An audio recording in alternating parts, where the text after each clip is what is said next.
One unexpected realization that quickly transformed my career. Today's episode is sponsored by Billy Keels Advisory Services. If you want to learn more about how to make your 99 optional, just go to makeitoptional.com. Once again, that's makeitoptional.com.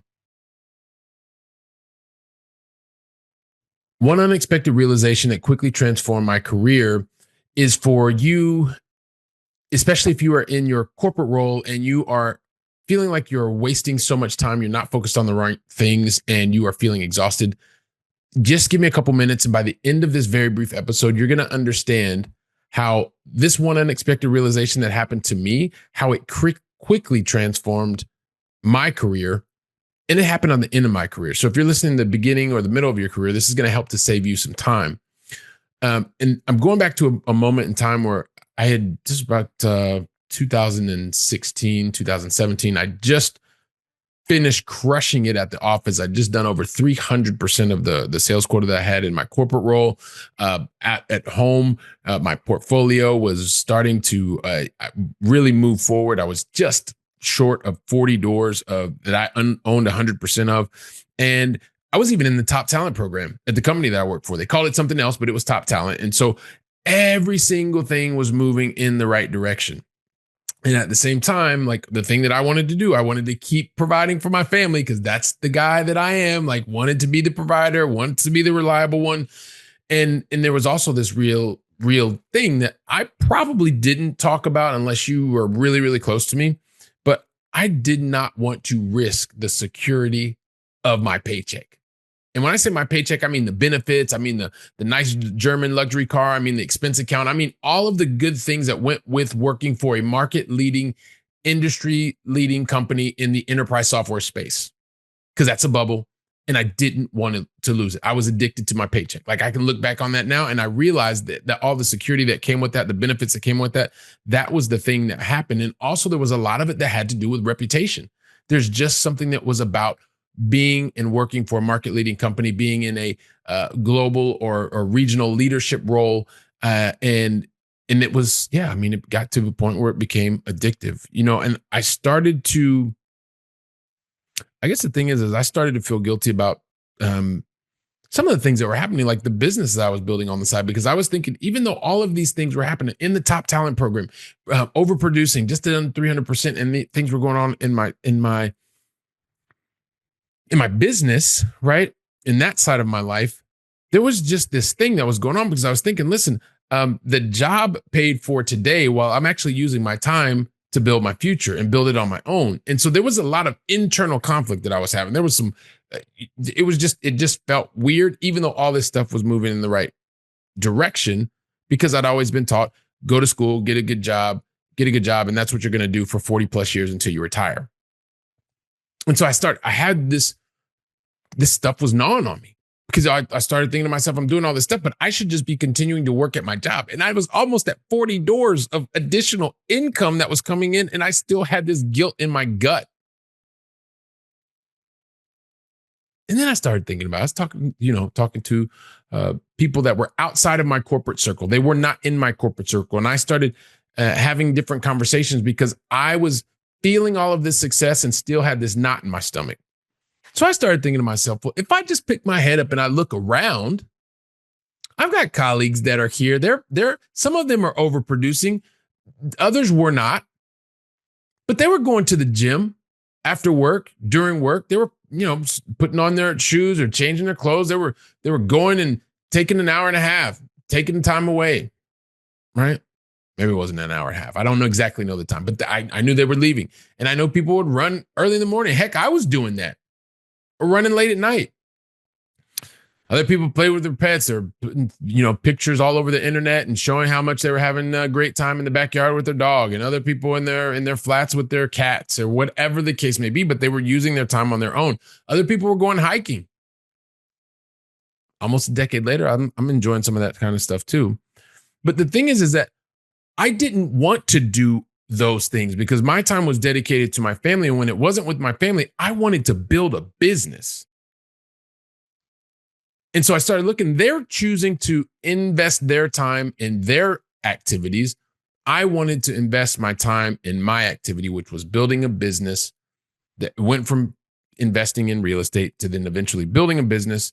And that's what I wanted to do. And so that's what's going on in my mind. How can I begin to like see other people that were doing it around me, but getting that perspective of people that were not in my day to day, that were not from part of my circle when I grew up, part of my family members.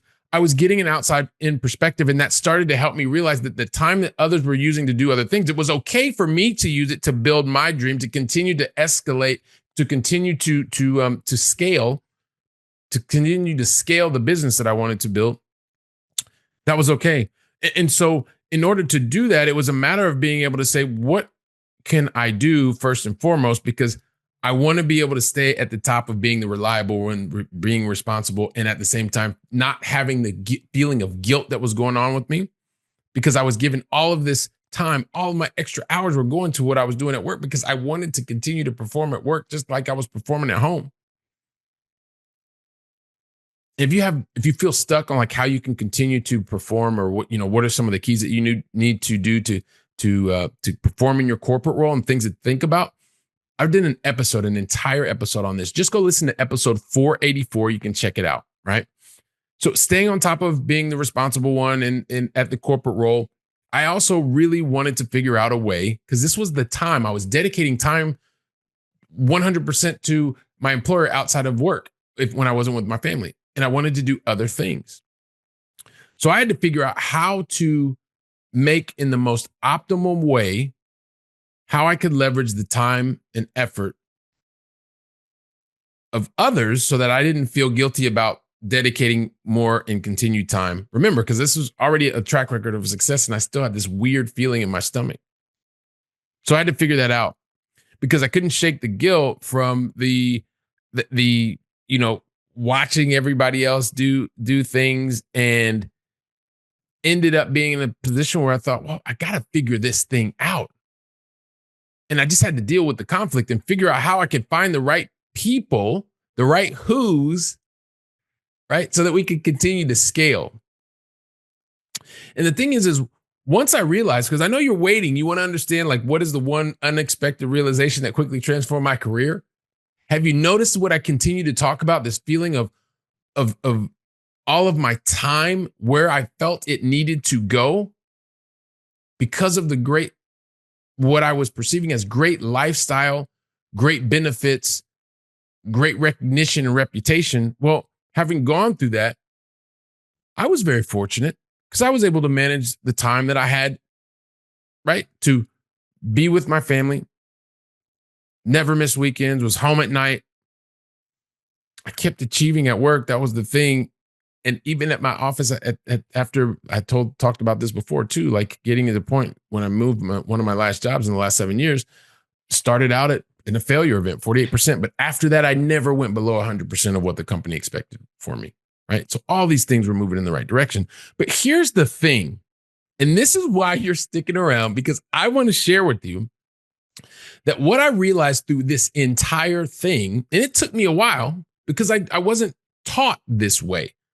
I learned it later, much later. That's why I'm sharing with you, because I don't want you to make the same mistake. I don't want you to wait so long, because the thing is I realized that what my company expected from me in my particular role, when you're in the leadership role, when you're managing the types of businesses or types of client accounts, whether it's $100 million business or client accounts that were, tens of millions of dollar equivalents, they didn't expect me to work all of the hours. That was pressure I was putting on myself. What my company expected were the outcomes.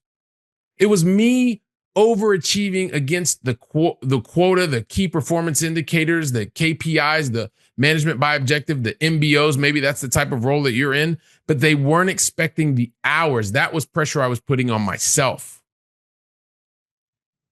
They really expected the outcomes, not my entire heart and soul, which is what I felt I had to do and I had to give. That didn't come from anyone other than me putting pressure on myself, right? And that's something that I created. But you know what? I finally got it straight in the last couple of years. Like I talked about it. My last 7 years, probably 5 of those, I started seeing the light. In the last 4, I was there because I wanted to. I was able to really establish what was the most important thing in my life and my family's life, which was to be able to have those boundaries that were placed, not just placed, but respected. First of all, by me, and then subsequently by the company, right? Because that's just how it works.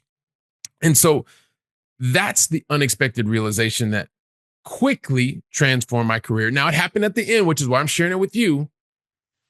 But especially if you are in a big company, you are in a, like I was, enterprise software sales as a line of business, right?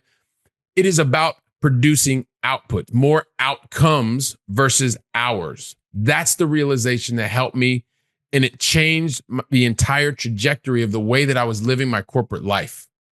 And then subsequently, how that impacted my life, my personal life, right? And so once I realized that I could put my personal life first and then create the harmony between my life and my work, it got better for everybody. And so that's the thing. That's what I want you to go away with, is to realize the hours, yes, they can be important, but the more important part are the outcomes. That's the important stuff, because it's better for you, better for your family, better for your company. And I don't want you to take as long as it took me. That's why you're here. So if this is relevant for you, then figure out, okay, well, and just talking about what I mean now is make sure that you are prioritizing the outputs, the outcomes, not necessarily the hours, because nobody's there if you're working 18 hours, 20 hours, 6 hours, 4 hours. If you're excellent at your craft, produce the outcome, produce the output. Work with others, leverage the efforts of others. Usually, if you get your ego out of the way, there's people that do things probably in a more efficient way than you do. It took me a while to understand it too, but it's out there. That's why you have great teams. And so if it's not you, but you know somebody who's suffering from this, that they feel that they have to continue to work more and more hours because that's the only way that they can feel comfortable, feel confident, share this episode with them. Help them understand it's about outcomes. It's not about hours. And once they get the realization that I had, trust me, they're not only will their career transform, their life will transform. And thanks large in part because you cared enough today to push a tiny little button to share the episode and make a massive impact on their life. So while you're doing that, and also follow up with them, talk to your friend, your family member, whoever you just shared the episode with, so that you can continue to take this theory, put it into practice, make it practical, applicable action. That's where the learning comes in. That's where the growth, the expertise comes in. And while you're doing that, guess where I'll be? I'll be right here preparing for the next episode. So until then, go out and make it a great day. And thank you very, very much. Today's episode is sponsored by Billy Keels Advisory Services. If you want to learn more about how to make your 99 optional, just go to makeitoptional.com. Once again, that's makeitoptional.com.